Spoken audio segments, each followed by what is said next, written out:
আসসালামু আলাইকুম বন্ধুরা, স্বাগতম জানাচ্ছি নবীনগর সাভার ঢাকা থেকে। আজকে আবারও একটি নতুন ভিডিও নিয়ে আপনাদের সামনে হাজির হয়েছি।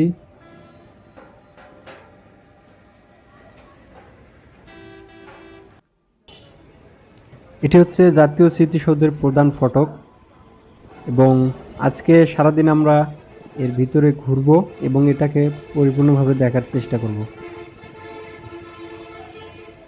বর্তমানে এই প্রধান প্রবেশ পথটি কিন্তু বন্ধ রয়েছে। প্রবেশ করতে চাইলে কিন্তু পাশে আরেকটি ছোট প্রবেশ পথ রয়েছে, সেটা দিয়ে প্রবেশ করতে হবে।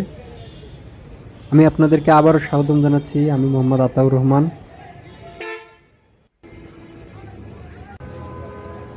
চলুন ভিতরে যাওয়া যাক। এটি হচ্ছে সেই ছোট প্রবেশ পথটি, এটা দিয়ে আমরা এখন ভিতরে যাব।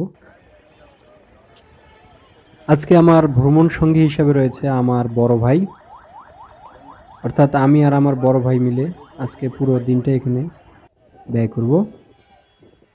এটা হচ্ছে ভিতরের দিকে পুলিশের কন্ট্রোল রুম কিন্তু আছে এখানে একটা। তার যে কোনো ধরনের সমস্যা হলে এখান থেকে পুলিশ ব্যবস্থা নিয়ে থাকে। একদম বাম দিক থেকে আমরা শুরু করব। এটা হচ্ছে বাম দিক। বাম দিক থেকে আমরা আস্তে আস্তে স্মৃতিসৌধটির দিকে যেতে থাকবো। এটা হচ্ছে অর্থাৎ ভিআইপিরা আসলে এই রাস্তাটা দিয়ে প্রবেশ করে। আবার ঠিক বাম দিক থেকে সামনে যেতে থাকলে এরকম মনোরম দৃশ্য দেখতে পাবো।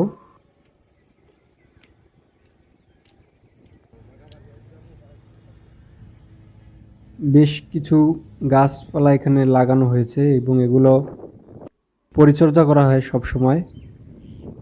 এবং এই যে এই জায়গাটি দেখতে পাচ্ছেন, এটি হচ্ছে হেলিপ্যাড গ্রাউন্ড।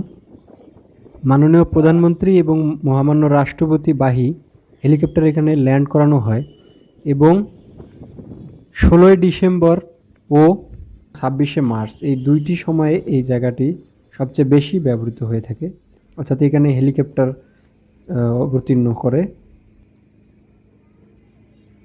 এবং আমি এখন দাঁড়িয়ে আছি ঠিক এই হেলিপ্যাডের মাঝামাঝি এবং আমার পিছন দিকে, একদম পিছন দিকে আপনারা দেখতে পাচ্ছেন এই যে ঠিক স্মৃতিসৌধটি একদম আমার পিছনের দিকে রয়েছে।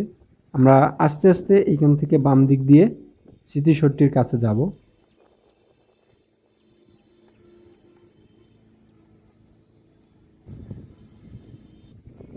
বেশ কিছুদূর পিছনে আসলে অর্থাৎ হেলিপ্যাড গ্রাউন্ডের সাথেই একটি বিশাল ধরনের নালা রয়েছে এবং এটি হচ্ছে সোজাসুজি পিছনের দিকে চলে গেছে।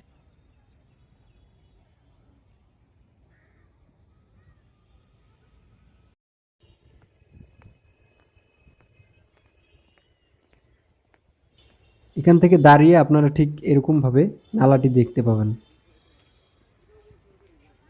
ঠিক এখন আমরা পিছনের দিকে যাচ্ছি। পিছনে যাওয়ার জন্য একটা সুন্দর রাস্তা করা আছে এবং আমি আর আমার ভাই সহ পিছনের দিকে রাস্তাটি দিয়ে যাচ্ছি এখন।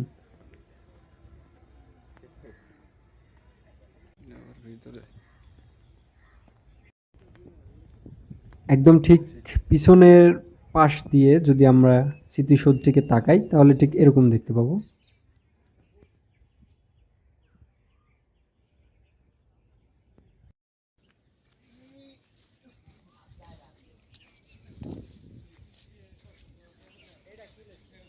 পিছন দিকে একটি রাস্তা রয়েছে এবং এটাতে গাছপালা বেষ্টিত।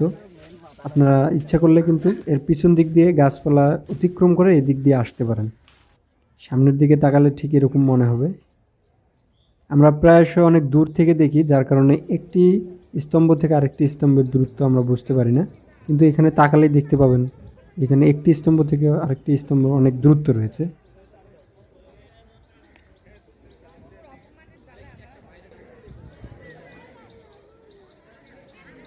ঠিক সামনের দিকে রয়েছে গণকবর। এই যে ঘাস লাগানো যে জায়গাটি দেখতে পাচ্ছেন, এটি হচ্ছে গণকবর, অর্থাৎ এখানে যতগুলো ঘাস লাগানো জায়গা রয়েছে সবগুলো কিন্তু গণকবর এবং এখানে বসা কিংবা এখানে দাঁড়ানো সম্পূর্ণ নিষেধ।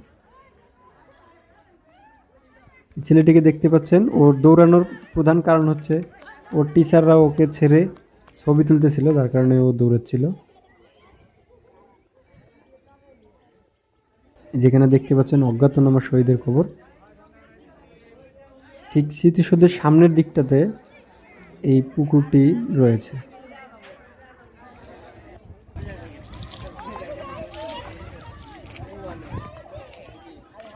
পুকুরে পরিকল্পিতভাবে এখানে পদ্ম ফুলের গাছ লাগানো হয়েছে। বিভিন্ন ধর্ম জাতির মানুষ এটা দেখার জন্য আসে।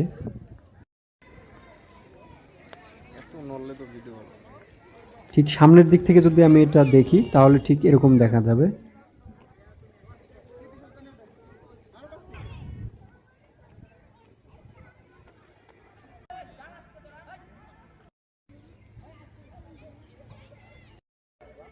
ঠিক সুন্দরভাবে গণকবরগুলোকে একদম ইটের আস্তরণ দিয়ে সুন্দরভাবে রাখা হয়েছে।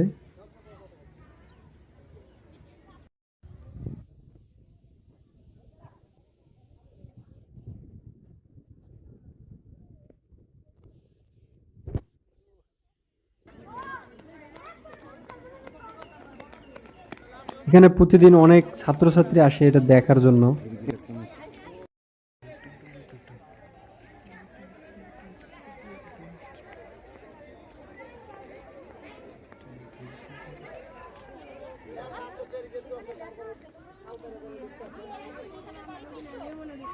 যে আরেকটু দূর থেকে এটা দেখি তাহলে ঠিক এরকম দেখা যাবে। এখন আমি এটার উপর দিয়ে একটু হাঁটার চেষ্টা করতেছি।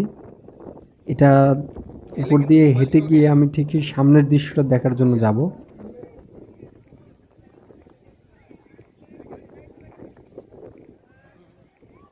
হ্যাঁ, ঠিক এই দৃশ্যটা দেখার জন্য ঠিক এই কষ্ট করে আমাকে এখানে আসতে হলো। বাম পাশে যে দেখতে পাচ্ছেন এখানে ছাত্রছাত্রী এবং বিভিন্ন লোকজন এখানে বসে সময় ব্যয় করছে। এখানে একটি লেখা রয়েছে, এক সাগর রক্তের বিনিময়ে বাংলার স্বাধীনতা আনলে যারা, আমরা তোমাদের ভুলব না।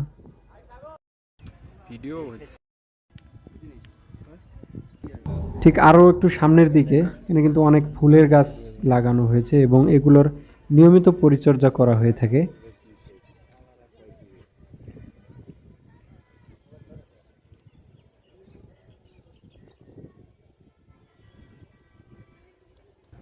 ফুলগুলো দেখতে চমৎকার এবং বিভিন্ন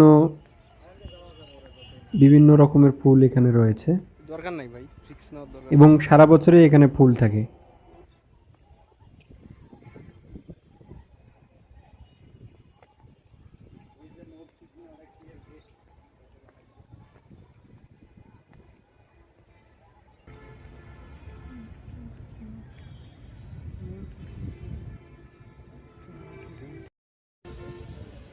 একদম দূর থেকে তাকালে ঠিক এরকম মনে হবে এবং শহীদদের সম্পর্কে এখানে কিন্তু কিছু লেখা রয়েছে। আর এটি হচ্ছে এই পুরো এলাকার ম্যাপ।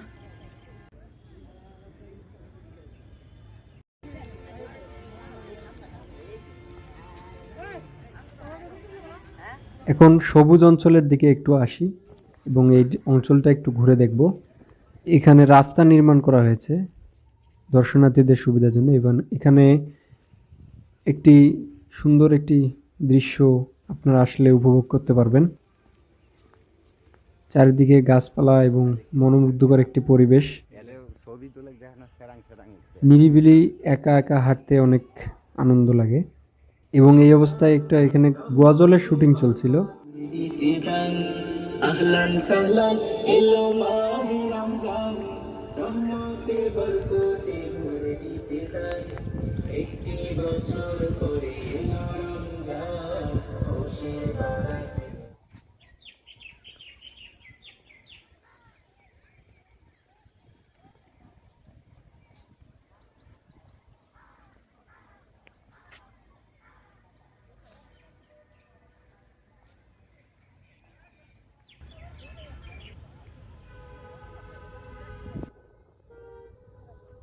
একদম ঠিক পিছনের দিকে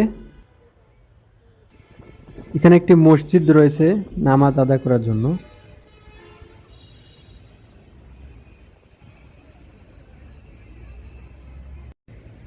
তো বন্ধুরা, আমার ভিডিওটি যদি ভালো লাগে তাহলে অবশ্যই একটি লাইক দিবেন এবং আমার চ্যানেলটি সাবস্ক্রাইব করে পাশেই থাকবেন। আশা করি সবাই ভালো থাকবেন এবং পরবর্তী কোনো এক ভিডিওতে আবার দেখা হবে।